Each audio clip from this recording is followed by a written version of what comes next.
இன்னைக்கு நம்ம குரோம்பேட் கிளைமேட் ஒரு மாதிரி நல்லா குளுன்னு நல்லா ஊட்டி கிளைமேட் மாதிரி இருந்தது. இந்த கிளைமேட்டுக்கு நல்லா காளானா வாங்கி சாப்பிட்டா நல்லா இருக்கும்னு சொல்லிட்டு நம்ம குரோம்பேட் துர்கா நகர்ல இருக்கிற இந்த ஒரு காளான் கடைக்கு தான் ஒரு விசிட் ஒன்று போட்டிருந்தோம். என்னோட ஒரு ஃபேவரட்டான காளான் கடை இந்த ஒரு கடை தான். ஏன்னா இவங்க கிட்ட நல்லா சூப்பராகவே காளான் கிடைக்கும் நம்ம குரோம்பேட்ல.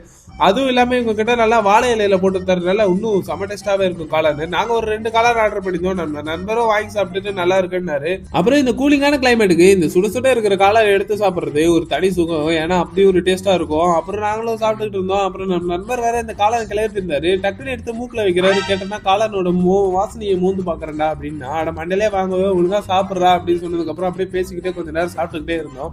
அப்படியே இந்த சாப்பிட்டுட்டே இருக்கும்போது அந்த லாஸ்ட் ஒரு பைட் வந்தது. அந்த பைட் எடுத்து சாப்பிடும் போது சும்மா வேற லெவல்ல ஒரு டேஸ்ட் இது.